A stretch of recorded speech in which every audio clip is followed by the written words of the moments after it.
How Bleach built a new fanbase, gaslit itself, and bullied a YouTuber into deleting a pretty decent video. Some credentials. I have been a Bleach fan since 2005, back when online forums looked like Excel sheets with a dark theme. Bleach is one of my favourite anime series, and one of the few I've followed start to finish. My long-lasting affection for the series has also made me keenly aware of one of the most fascinating and bizarre trends I've seen unfold online. I'll source when I can, but sometimes you'll have to take my word for it. Just trust me, bro. Spoilers ahead for Bleach. Bleach, a rise, a fall, and a cliff. Bleach is a shonen anime that during its heyday stood shoulder to shoulder with the likes of Naruto and Dragon Ball Z as an ultimate debate topic for nerds in school cafeterias. Its culturally peak arguably occurred from the years of 2006 to 2007, largely due to the massive success of the Soul Society arc. This was the series' second arc, and it cemented Bleach as a top-tier anime. Popularity continued to climb until 2010, coinciding with the climax of the fake Karakura Town arc, where Ichigo finally defeated Aizen, the series' longtime antagonist. However, after that high point, things started to unravel.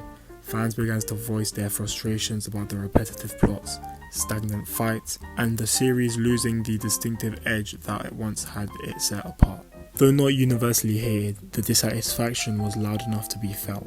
By the time of the Fullbringer arc, Bleach's decline was undeniable. This led to the anime's cancellation, leaving the Thousand Year Blood War arc unadapted for years. Enter Super Eye Patch Wolf. In 2016, YouTuber Super Eye Patch Wolf uploaded a video essay titled The Fall of Bleach.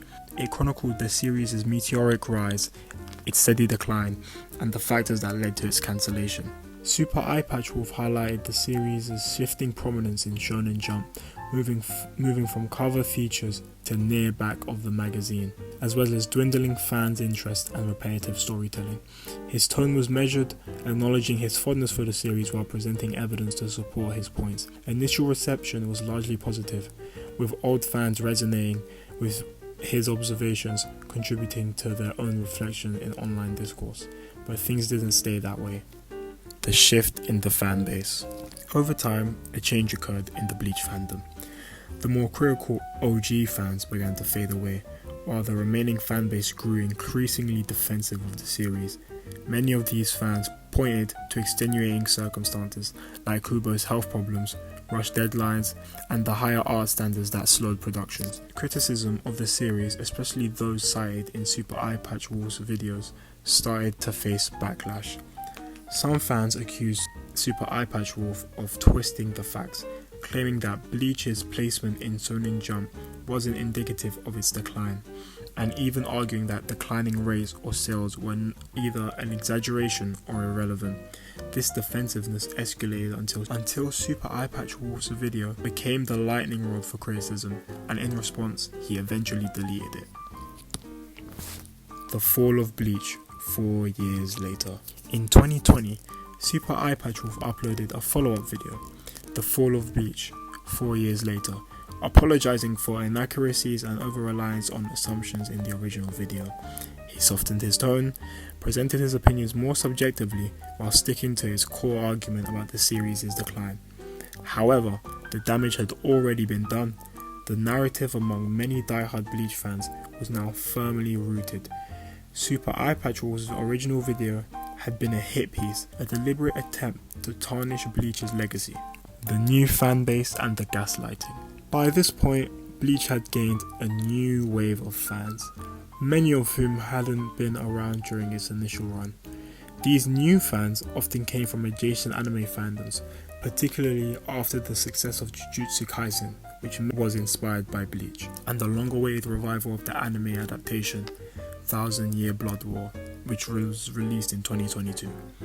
Unlike older fans who had grown disillusioned with the series and its later arcs, these newcomers entered with fresh eyes and fewer expectations. To them, Bleach was a visual spectacle, with the Thousand Year Blood War and its high-budget adaptation highlighting the series' strength while glossing over many narrative flaws. Simultaneously, the Bleach subreddit and similar communities became increasingly intolerant of criticism. Rules prohibiting bashing the series, originally meant to curb excessive negativity during Bleach's decline, began shaping the community's tone. The consensus shifted from acknowledging the series' flaws to outright denial that they even existed. Fans began to rewrite the narrative, claiming that Bleach had always been well received, and that its peak wasn't during the Soul Society or Eisen arcs, but at the series' very end. Conspiracies and revisionist history. This defensiveness had led to some bizarre claims over the past few years.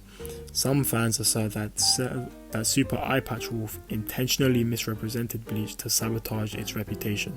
Others argue that the anime was cancelled not due to its declining popularity, but because of shadowy conspiracies within the industry. There's even a theory that the anime's director intentionally sabotaged certain episodes to favour his preferred character pairings. None of these claims are supported by credible evidence, but they've gained traction among the fandom. To an outsider, this might seem surreal, but it's not hard to see why it happened. The Bleach fandom had become a near-complete ship of Theseus. Many of the original fans who experienced the series' highs and lows firsthand have moved on, leaving behind a smaller, more defensive group. These older fans were later joined by a younger demographic who didn't experience Bleach's cultural peak and decline in real time.